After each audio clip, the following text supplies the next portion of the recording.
I wasn't invited to my own mother's anniversary party, but I showed up anyway, wearing a fake smile, a black dress, and a secret that would burn her entire life to the ground. Some people say revenge is best served cold. I say it's best served on a silver platter, right in the middle of your celebration. The day we buried my father was the coldest day of my life. Not because of the November chill that swept through the cemetery, but because of the hollow feeling that had taken residence in my chest since the moment I found him slumped over his desk. A massive stroke, they said. Quick and painless. I wanted to believe them. Dad was only 58. Too young to leave this world, too vibrant to be reduced to ashes in an urn. The real estate business he'd built from nothing was thriving, and we had just finalized plans for me to join him after I finished my master's program. Carson and daughter, he joked, already ordering new business cards. Now those dreams were scattered with his ashes. I stood alone at the cemetery long after everyone else had left, my mother having departed early with a headache. The reading of the will was scheduled for the following week, but I couldn't think about money or assets or any of that. I just wanted my dad back. When I finally arrived at our family home, a beautiful craftsman-style house my father had lovingly restored, I was surprised to find several cars in the driveway. Inside, my mother was hosting what appeared to be an impromptu reception. Wine glasses clinked, and hushed conversations punctuated by occasional inappropriate laughter filled the living room. "Emily, there you are," my mother Sharon said, her mascara perfectly intact despite having buried her husband of 30 years that morning. "Come meet some friends." Friends. People I'd never seen before. And standing beside her, hand placed possessively on her lower back, was a man perhaps 15 years her junior, with a practiced smile and eyes that calculated rather than felt. "Dean Hargrove," he introduced himself, extending a manicured hand. "I'm so sorry for your loss." I didn't take his hand. "How do you know my mother?" A moment of uncomfortable silence followed before my mother stepped in. "Dean and I met in my grief support group, after your father's heart scare last year." "You were in a grief support group while Dad was still alive?" "It was for spouses of partners with health concerns," she clarified, though something in her eyes shifted. "Dean lost his wife to cancer 3 years ago." I nodded numbly and excused myself. Something felt wrong, but grief was clouding my judgment. I told myself that my mother was just coping in her own way. The reading of the will a week later brought the first true shock. My father had left everything to me. The business shares, the house, his savings and investments. Everything. With a provision that my mother could remain in the house for her lifetime and receive a generous monthly allowance from the estate. "This is ridiculous," my mother hissed as we left the attorney's office. "I was married to him for 30 years. Dad probably thought you'd be provided for through your own savings," I said carefully. My mother had always maintained separate accounts and had her own successful interior design business. "Besides, I'm not going to leave you in the cold. We're family." She didn't speak to me for 3 days after that. Then, exactly 6 weeks after the funeral, she invited me to dinner. When I arrived, Dean was there, a glass of my father's prized bourbon in his hand, sitting in my father's chair. "Emily, we have wonderful news," my mother beamed, holding out her left hand where a massive diamond sparkled. "Dean and I are engaged." The room spun. "6 weeks, Mom? Dad's been gone 6 weeks. Your father would want me to be happy," she said firmly. "And there are some financial matters we need to discuss." Over the next hour, Dean, who claimed to have extensive financial expertise, explained that there were significant tax advantages if I temporarily signed over power of attorney and trust access to my mother, just until the estate was settled, just to avoid unnecessary taxation. "It's what your father would have wanted," my mother insisted, sliding papers across the table. "He hated giving money to the government. Grief makes you vulnerable. Confusion makes you pliable. Trust makes you blind." I signed. 3 weeks later, I came home from my substitute teaching job to find the locks changed on the front door of what was legally my house. My key no longer worked, and through the window, I could see movers rearranging the furniture. When I called my mother, her voice was distant, formal. "Oh, Emily. Yes, I was going to call you. Dean and I decided to make some changes to the house." Your things are in storage. I'll text you the unit number. Mom, what are you talking about? That's my house. Dad left it to me. Actually, if you recall, you signed management of the estate over to me. For tax purposes. We've decided to sell. My blood ran cold. Where am I supposed to live? A pause. Then you're young. You'll recover. I deserve happiness too. That night, as I sat in my car surrounded by the few possessions I'd managed to retrieve from the storage unit, I realized that my mother hadn't just betrayed me. She'd erased me entirely. The first night in my car was the hardest. Not because of the physical discomfort, though folding my 5 feet 7 inches frame into the back seat of my Honda Civic was far from pleasant, but because of the crushing realization that my own mother had calculated this move. She had waited until I signed those papers, then systematically cut me out of what my father had built for me. By morning, rage had replaced shock. I drove straight to the law office that had handled my father's will. I'm afraid there's nothing I can do, Mr. Daniels, my father's attorney, said grimly after reviewing the documents I'd foolishly signed. This gives your mother full power of attorney and legal authority to manage all assets of the estate, including the right to sell, transfer, or otherwise dispose of property. But there must be some mistake. I only signed to help with taxes. He shook his head. These documents are far more comprehensive than that. And I have to say, they weren't prepared by our firm. A quick investigation revealed devastating news. The trust had been drained. The house was on the market. My father's business shares had been transferred to a complex web of shell companies that all led back to an offshore account in Dean's name. Criminal fraud is difficult to prove without evidence of coercion, Mr. Daniels explained. They'd argue you signed willingly. And frankly, you did. I spent the next week on my friend Megan's couch, cycling through grief, rage, and shame. How could I have been so stupid? How could my mother be so cruel? When I finally worked up the courage to confront her, she met me at a coffee shop, neutral territory. I don't expect you to understand, she said, checking her reflection in a compact mirror. But your father and I had an understanding. He promised me security. By cutting me out completely, Dad would never have wanted this. She snapped the compact shut. Your father made promises to me he didn't keep. All those years supporting his dreams, putting my career second. And then he leaves everything to you? This is just balance. Balance. My voice cracked. You have a successful design business. You had savings. And I wouldn't have left you with nothing. He was my dad, but he was your husband. Her eyes hardened. You're young. You'll recover. I deserve happiness too. The same words. Rehearsed. Hello. As she walked away, I realized something fundamental had broken between us. Something that could never be repaired. With nowhere else to turn, I found a tiny studio apartment I could barely afford on my substitute teacher's salary. I sold my car to pay the security deposit.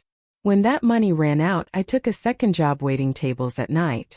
Between shifts, I began seeing a therapist at a community clinic. The only mental health care I could afford. Dr. Wendy Chun became my lifeline. What your mother did was a profound betrayal, she told me. But you can't let it define your future. How am I supposed to move forward? I asked. She took everything. Not everything, Dr. Chun said firmly. Not your intelligence. Not your work ethic. Not the lessons your father taught you. Those words became my mantra over the next year. Each morning I would wake up and remind myself. She took my inheritance but not my future. I enrolled in night classes at the local community college, focusing on business law. During days between substitute teaching assignments, I shadowed a friend's father who worked in real estate law. I absorbed everything I could about property rights, transfers, liens, and the legal intricacies of homeownership. All the things my father had tried to teach me before he died. When my lease ended, I moved to an even smaller place to save money. I stopped buying new clothes, cut my own hair, and lived on ramen and coffee. Every spare dollar went into a savings account I named Justice Fund. By the 18-month mark after my father's death, I had saved enough to launch a modest business, Carson Property Solutions.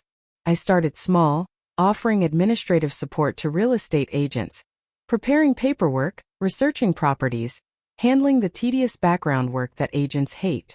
My father's name still carried weight in the local market, and his old colleagues threw work my way out of respect for him. 2 years after being locked out of my childhood home, I had built myself back alone, stronger and sharper. My business was growing. My legal knowledge had expanded, and the hollow feeling in my chest had hardened into something powerful and patient. I was no longer the grieving, confused daughter who had signed away her birthright.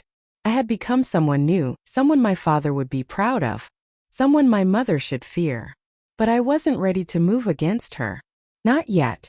I was waiting for the perfect moment. It came in the form of a Facebook post from my cousin Trisha.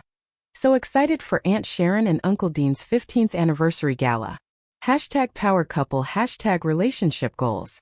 15 months. Not 15 years. My mother and Dean were rewriting history, fabricating a decade-long relationship that never existed. And they were celebrating it with a lavish party in what should have been my home. That night I opened a bottle of cheap wine and did something I'd avoided for 2 years. I stalked my mother's social media accounts. There it was, a video of Dean giving a house tour to some lifestyle blogger, bragging about the extensive renovations they'd made to their longtime family home. My childhood bedroom had been converted into a home gym. My father's study, the place where he died, where his presence had felt strongest, was now Dean's man cave, complete with a poker table and sports memorabilia. Something inside me cracked open. Through tears of rage, I noticed something in the background of one of Dean's boastful photos. A county tax notice on the refrigerator. The next morning, I called in sick to both jobs and drove to the county records office. 6 hours of research revealed the first crack in their armor. In their haste to transfer and hide assets, Dean had never fully completed the property title transfer. The house remained in an unusual legal limbo, sold by my mother using her power of attorney, but with certain encumbrances and tax obligations still tied to the original estate. More importantly, they had fallen behind on property taxes, creating liens against the property. As I drove home, a plan began forming in my mind. My mother and Dean had been careless. They had left loose ends in their greed. And those loose ends were threads I could pull to unravel everything they'd built. For the first time in 2 years, I smiled a genuine smile. They had handed me the weapon. I just had to pull the trigger. The invitation wasn't meant for me. I intercepted it through Trisha, who had always felt guilty about what happened but never quite brave enough to stand up to my mother. Sharon and Dean Hargrove request the honor of your presence at a celebration of 15 years of love and partnership. The gold embossed card read. Black tie. No gifts necessary. Your presence is present enough. 15 years. The audacity of their lie made my blood boil. My father had been dead for barely 2 years, and they were celebrating a fictional 15th anniversary. Are you going? Trisha asked when she called to tell me about it. I wasn't invited, I said simply. That's just wrong, she stammered. I could bring you as my +1? I declined. I had no intention of walking through the front door as a guest. But I would be there. The invitation provided the timeline I needed.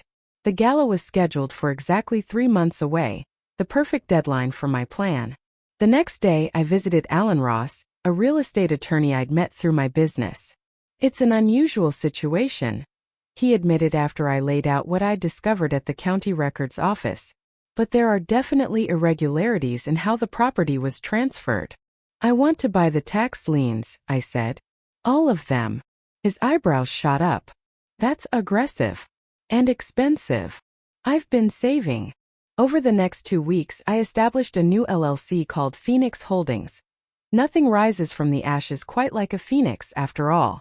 Through this entity, I began systematically purchasing every unpaid tax lien and outstanding debt attached to my childhood home.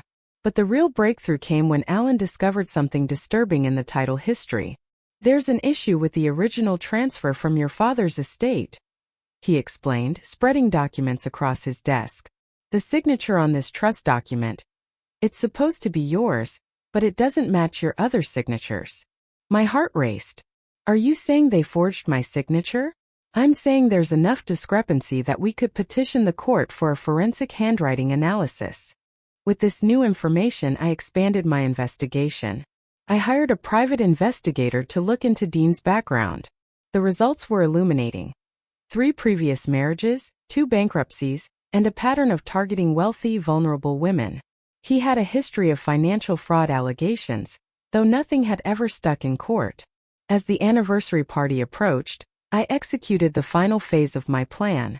Through Phoenix Holdings, I made an offer to buy the house, my house, from the current owners of record.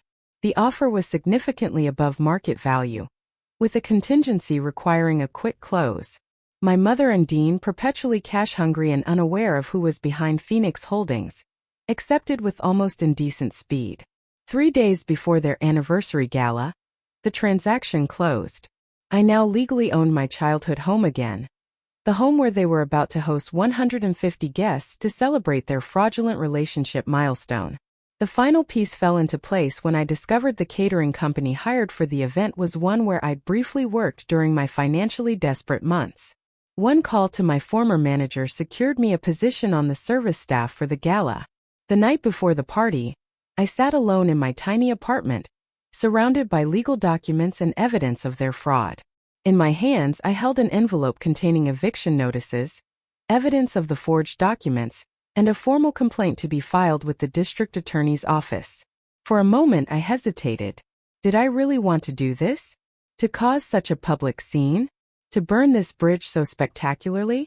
Then I remembered my mother's cold eyes as she told me, "You're young. You'll recover. I deserve happiness too." I sealed the envelope.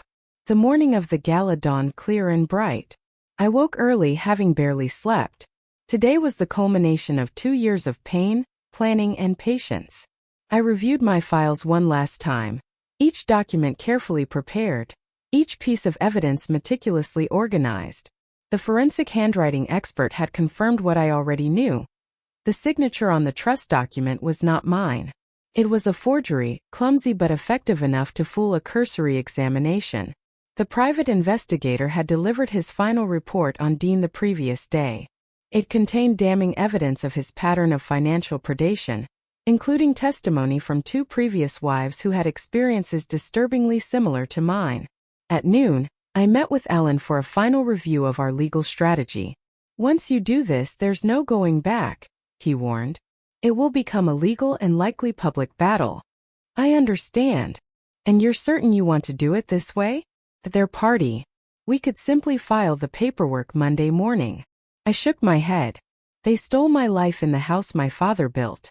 They're celebrating a lie in the home they took from me. They don't deserve the courtesy of privacy." He nodded slowly. "I've prepared everything as you requested.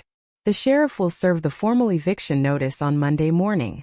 The complaint will be filed with the DA first thing Monday as well. And the title documents? All registered properly. As of 4:30 yesterday afternoon, you, through Phoenix Holdings, are the legal owner of 1847 Oakwood Drive. They're having their anniversary party in your house." The irony wasn't lost on either of us. At 3 p.m., I arrived at the catering company's headquarters for pre-event preparation. I donned the uniform: black pants, white button-down shirt, black vest, black bow tie, and pulled my hair back into a severe bun. No one looking at me would recognize the broken girl who had been cast out 2 years earlier. "Emily, right?" The catering manager checked me off her list. "You'll be on tray service for the first hour, then stationed at the West Bar for the remainder. Stay invisible unless needed. These clients are very particular." If she only knew how particular they were. We arrived at the house, my house, at 5 p.m. to set up. Entering through the service entrance, I was struck by how different it looked. The warm, comfortable home my father had created was now a cold showpiece of trendy design choices and ostentatious furnishings. Crystal chandeliers hung where simple fixtures once were. Cold marble had replaced warm hardwood. Everything felt sterile and staged. As I helped arrange champagne flutes on trays, I caught glimpses of my mother directing florists and decorators with imperial precision. Dean trailed behind her, checking his phone and occasionally barking orders at the staff. Neither spared me a glance. I was just another faceless server in a uniform. Guests began arriving at 7 p.m. I moved silently among them, offering canapés and champagne, invisible beneath my bow tie and professional demeanor. I recognized some of my father's old friends and business associates, now laughing and chatting with Dean as if he belonged in their circle. A few gave me curious looks. There was something familiar about me, but they couldn't quite place it. At 8:30 p.m., the DJ announced it was time for the anniversary toast. My mother and Dean took their positions at the ornate podium that had been set up in what was once our living room. Guests gathered around, champagne glasses in hand. 15 wonderful years, Dean began, his arm around my mother's waist. 15 years of partnership, love, and building a life together. My mother beamed up at him, playing her part perfectly. When we met, we both knew we had found something special. I slipped away to the kitchen, where I retrieved the envelope from my vest pocket. My heart pounded as I placed it on a silver serving tray, then covered it with a small white cloth napkin. As I walked back toward the crowd, I heard Dean's voice rise with practiced emotion. Sharon has been my rock through difficult times, my partner in success, and together we've created a home and a life that represents everything we value. Family, resilience, and prosperity. Family. Resilience. The words landed like slaps across my face. I approached the podium silently from the side, tray extended. My mother, caught up in the moment, reached for what she assumed was another champagne flute. Instead, her fingers closed around the envelope. "What's this?" she asked, momentarily confused.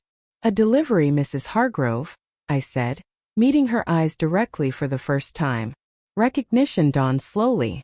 Her smile faltered. "Emily. Congratulations," I said, loud enough for nearby guests to hear. "You're being evicted. By your daughter." The room didn't fall silent immediately. Instead, confusion rippled outward from the podium as guests tried to understand what was happening. Dean grabbed the envelope from my mother's trembling hands and tore it open. As he scanned the documents inside, his face darkened. "This is some kind of joke," he sputtered. "It's not," I said calmly. "Phoenix Holdings is me. I own this house now, and I have evidence of your fraud, forgery, and financial crimes." Now the room was silent. All eyes turned to us. "Emily, please," my mother hissed, grabbing my arm. "Don't do this here." I removed her hand firmly. "Why not here? This is my house. And these people should know exactly who you are and what you've done." Dean lunged forward, but a security guard, one I had specifically hired and placed on the catering staff, stepped between us. "I suggest you continue your party elsewhere," I said, loud enough for all to hear. "You have 72 hours to remove your belongings from my property." The DJ had killed the music. Guests stood frozen, glasses in hand, watching the drama unfold. I turned and walked calmly toward the front door. Head high, legs steady despite my thundering heart. Behind me chaos erupted. Questions, exclamations, the sound of my mother calling my name with increasing desperation. I didn't look back. In the quiet of my car, parked a block away, I watched as news alerts began popping up on my phone. Someone, likely a guest with media connections, had already leaked the story. Local couple sued for inheritance fraud by estranged daughter. Anniversary party ends in accusations and eviction. Real estate mogul's widow faces fraud charges from own daughter. The dam had broken. There would be no hiding what they had done. Not anymore. The aftermath was swift and merciless. By midnight, the party had fully dispersed. Guests had fled the scene of the social disaster, taking with them juicy gossip that would circulate through their circles for months to come. Security cameras I had hastily installed captured my mother and Dean in a screaming match in the driveway as the last caterers packed up and left. By morning, the story had made local news. "We're looking into allegations of document forgery and estate fraud," a police spokesperson was quoted saying in the online article. "These are serious accusations that require thorough investigation." Dean's past began to unravel quickly.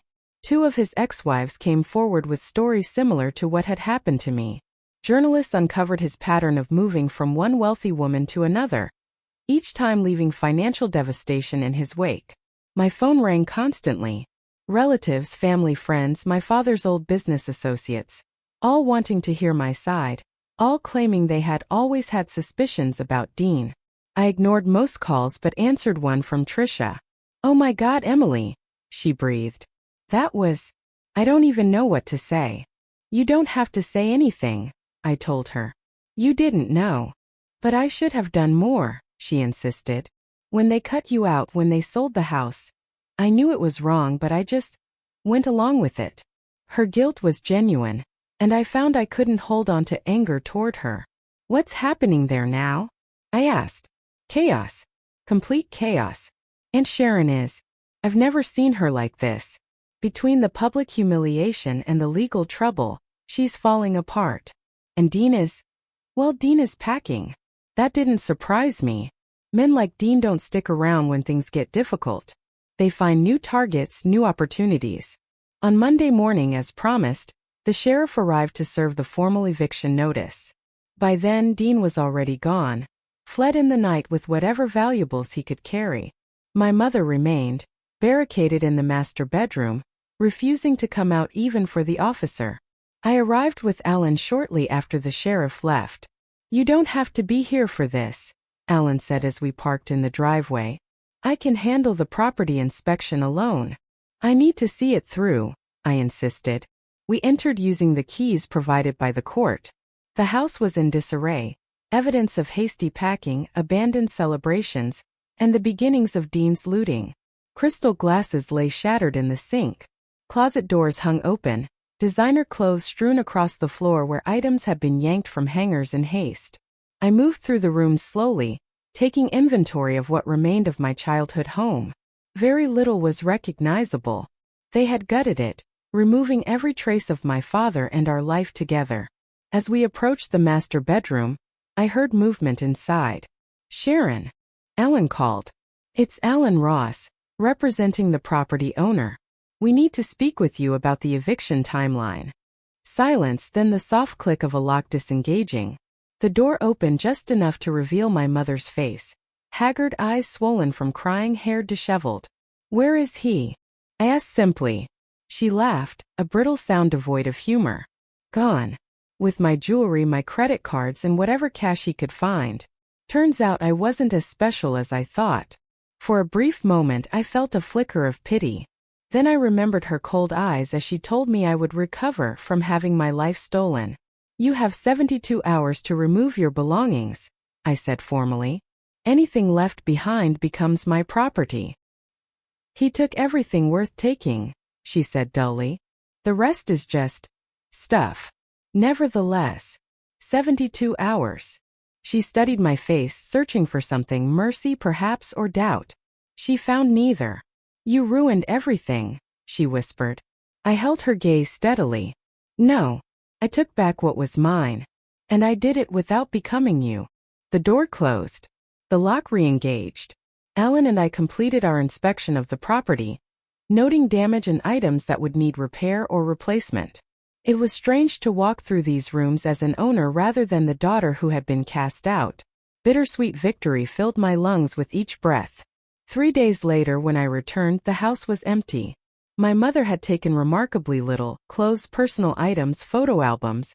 She had left behind all the expensive furniture and decor she and Dean had selected to replace our family's belongings. A single envelope lay on the kitchen counter, my name written in my mother's elegant script. Inside was a key, my father's pocket watch key, and a brief note. This was your father's. Dean didn't know its value. Neither did I until it was too late. No apology. No explanation. Just acknowledgement of a value recognized too late. I slipped the key into my pocket and began the process of reclaiming my home. The first night in the empty house was surreal.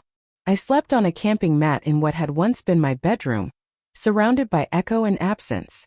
The expensive exercise equipment my mother and Dean had installed had been hauled away, leaving nothing but marks on the walls and floors. In the morning light, I began the slow process of exorcising their presence.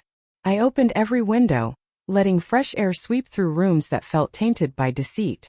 I scrubbed walls, floors, countertops, not trusting the cleaning service to remove every trace of them. Each day brought small victories, stripping gaudy wallpaper to reveal the warm-tone paint my father had chosen, removing hideous light fixtures to restore the simple, elegant ones I remembered from childhood. Slowly, room by room, I erased their brief occupation and reclaimed the space as my own. Friends helped when they could. Trisha brought boxes of family photos she had rescued from my mother's hasty discarding. My father's old business partner, Martin, arrived with a truckload of furniture from his storage unit, pieces my father had crafted himself in his woodworking days. A desk, a bookshelf, a dining table around which we had shared countless family meals. "He'd be proud of you, Emily," Martin said as we positioned the heavy oak table in the dining room. "Not just for getting the house back, but for how you've conducted yourself. With dignity. Even though I crashed their party?" I asked with a small smile. He chuckled. "Especially because of that. Your dad appreciated well-executed justice. Always said the universe balances accounts eventually." The legal aftermath proceeded with methodical precision. Dean was charged with multiple counts of fraud, though he had disappeared across state lines. My mother faced lesser charges but significant civil penalties. The court ordered full restitution of my father's estate, though much of the money had already been spent or hidden. I received occasional updates from distant family members. My mother had moved to Arizona, living modestly in a rented apartment, trying to restart her interior design business with a tarnished reputation. Dean had eventually been arrested in Florida, trying to romance a wealthy widow in Palm Beach. 1 month after reclaiming the house, I received a final voicemail from my mother. "I suppose you're satisfied now." Her voice was tight, controlled. "Your father always said you had his determination. I just never expected it to be turned against me. You ruined everything, Emily. Everything I worked for. I hope that brings you comfort in that big empty house." I listened to the message twice before deleting it. Then I texted back a simple response. "No. I took back what was mine. And I did it without becoming you." I blocked her number after that. Some bridges aren't meant to be rebuilt. That evening, I hung the last of the recovered family photos in the hallway, a progression of our family through the years. My parents on their wedding day, looking young and genuinely in love. Family vacations. My graduation. My father standing proudly in front of his first real estate office. The final frame held a new photo. Me standing alone on the porch of the reclaimed house, keys in hand. A new beginning.